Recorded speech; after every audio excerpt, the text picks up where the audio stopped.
What's going on, everybody? LK here, and today, to celebrate the XRD rollback announcement, I wanted to talk about some differences between XRD and Strive. Basically, the main differences between XRD and Strive if you are coming from Guilty Gear Strive and going to try Guilty Gear XRD. So one, the game is overall faster, and the main thing that actually makes the game faster is simply the air dash, honestly. So while XRD also has slowdowns with roaming cancel and does not have the same counter hit slowdowns, you can do XRD slowdowns from like full screen. It's not an area of effect. So from here, I can slow the game speed down. With Kyle, there was a very common all skill neutral where you would do this and just kind of pull up behind the fireball. Everything is slowed down. I'm even slowed down from full screen. However, despite that, this game does have the classic Arxis air dash, so you are just moving all around the screen. Many characters in this game that are also in Strive probably have a couple of options movement wise that they don't have in Strive, or if they do have it in Strive, usually the XRD version is stronger. So the simple example that I have, of course, is Milia. There's my girl right here. So her air dash is not shortened. It's just a normal length air dash. In Strive, her air dash is about half of this length. And she still has the double air dash, but it is much faster than in Strive. So the next one is you have to manually input all of things, and there's not really shortcuts. Like there might be an input trick to do something, but there's no dash macro, which is probably the big one. There's no RC macro, there's no dash macro. I personally don't use the RC macro or the faultless defense macro. The only one I use is the dash macro.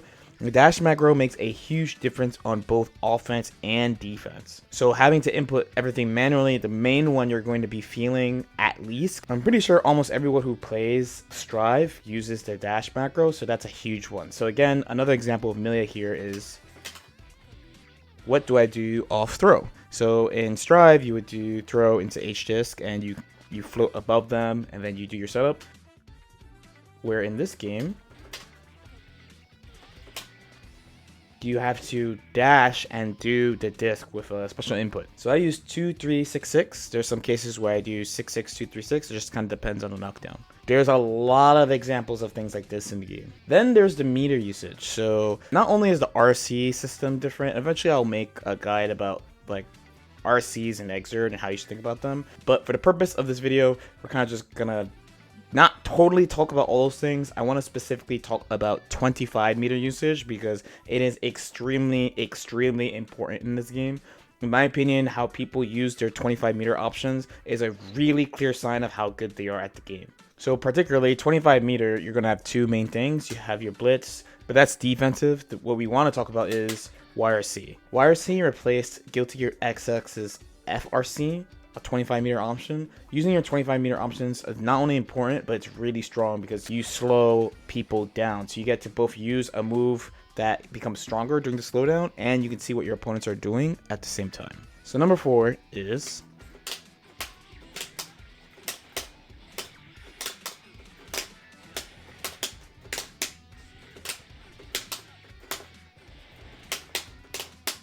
what you just saw.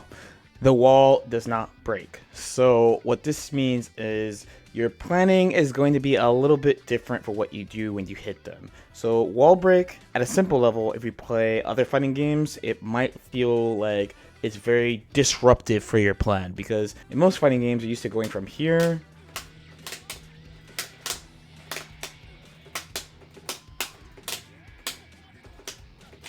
and then setting up your various traps in the corner, whatever your character does.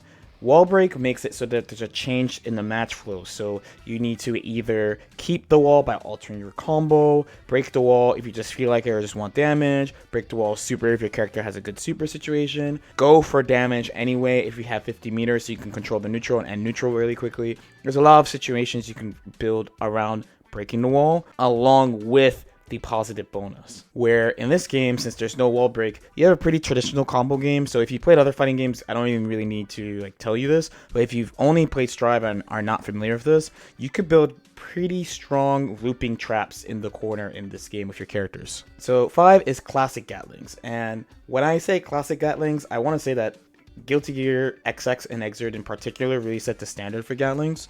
There are games like, say, Dragon Ball or Persona, where basically in Dragon Ball's case, everyone has the same Gatlings, quote unquote. There's very, very few exceptions about what characters can do that are unique. Guilty Gear Strive shares this as well. Essentially, almost all characters have the same Gatlings. Usually the main difference is between can they do certain things multiple times, or how they go in and out of forward normals or command normals.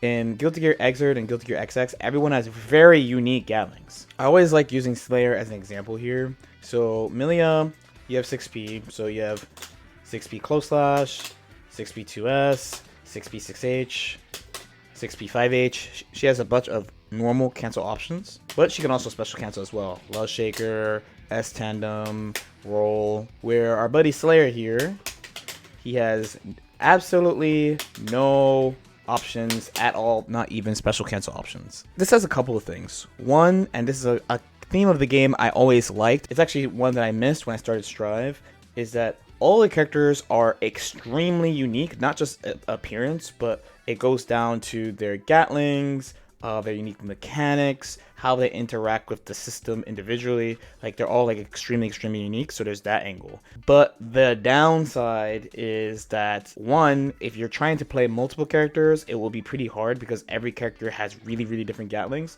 as opposed to Strive, where if you play one character, especially a standard character, you can learn another character at a basic level pretty quickly, at least pressing buttons, because everyone has the same Gatlings. Then, two, as you improve at the game, one thing that is a struggle about the Gatling system in this game is that you will have to memorize other characters' Gatlings in order to counter them, because everyone has different stuff, so you won't realize for a long time that you're letting characters get away with stuff. So in my personal experience playing this game, Faust was a huge example of this. I had this with Slayer also, but Faust only has special cancel options off his 6P. So you can see here I'm just mashing buttons that I would mash with other characters that are 6P.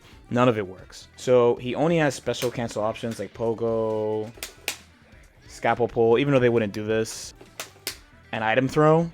And if you are not aware of this, and of course remember it's fighting games, so people are gonna try to do stuff to you that you don't know. We call these knowledge checks. They will actually toss the item in your face, and the item toss is about like twice as fast as the Strive item toss. So you would have to know in advance, and I did not know this for legit like a year and a half or something. So next we have defense. So this game has a classic defense. Again, XRD is based off XX, so they share like a lot of mechanics. I mean, to be honest, the main way that I learned this game to advance was from studying XX matches, XX Accent Core matches, and ACR matches for the characters that were in both games. So this game has classic defense in that the FD and IB works the way you would expect if you played other ArcSys games. So what that means is frame data changes if you faultless defense and instant block, depending on the level of the attack that's coming. My personal recommendation is to faultless defense characters that you feel like are rushing you down a little bit too much to push them off you.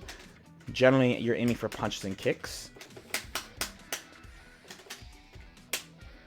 And then for instant block, you're looking to instant block specific things. I always thought this mechanic, especially like going from Exit to Strive, people sort of overstated it. I think it's mostly that like people like that they could just be doing things on defense and not really thinking about like the specific applications you want to use for each situation. In my case, I was always trying to instant block specific situations, not trying to instant block everything, because there are people who would try to target your defense that way, which would be really bad. But this makes researching the game fun as you find a way to build your own defense the best that you can. As far as Instant Block 2, Instant Block has a much more generous window than Strive. Strive is 2 frames and Exert is 8. So not only will you be able to instant block moves on the ground easier, but you'll be able to instant block moves in the air, which is quite important. I used this example in a previous video, but it's pretty hard to move after some of these attacks, where if you use air instant block, you're able to move much quicker than before. In a future video, I'll go into more detail into how these two systems work as well. So the next one is a personal favorite of mine. Danger Time. So Anyone who's played this game in tournament will tell you, unless they play a meme character like Slayer or something, that they despise this mechanic. I'm really happy this is not in Strive. So what this mechanic does essentially is, one, it happens randomly on Clash.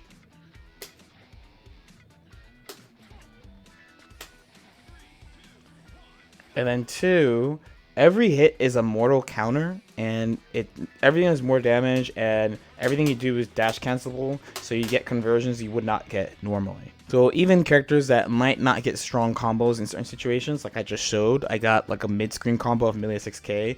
That's not very common, even though her damage is pretty good in this game. But then also for the high damage characters, or characters who have really strong conversion ability, they get even more scary. Honestly, this one can stay in Exerd. The next one is,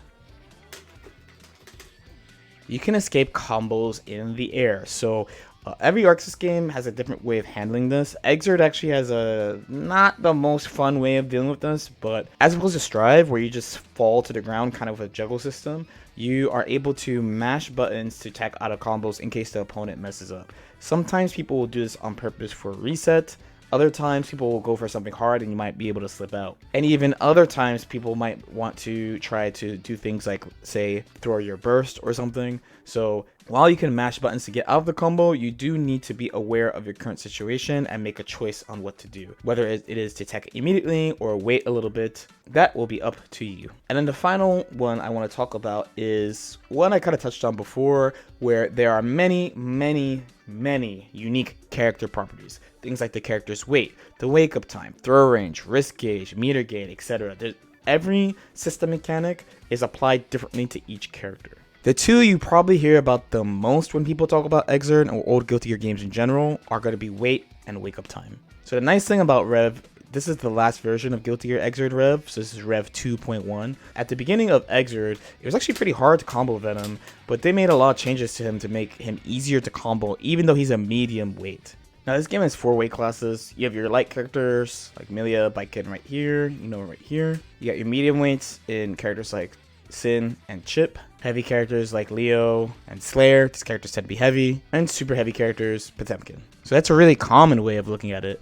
But there's also things like everyone's backdash is drastically different. In Strive, you only have 3 types of backdashes, where in this game, quite literally, everyone's backdash is different. And depending on what character you play, you might need to memorize characters' face up and face down wake up timings. But yeah, these are some of the differences between Exerd and Strive. To be honest, there's a lot of differences between the two games, but the more you play and level up in Exerd or Strive, the more you'll feel some of the more advanced nuances that are different between the two games.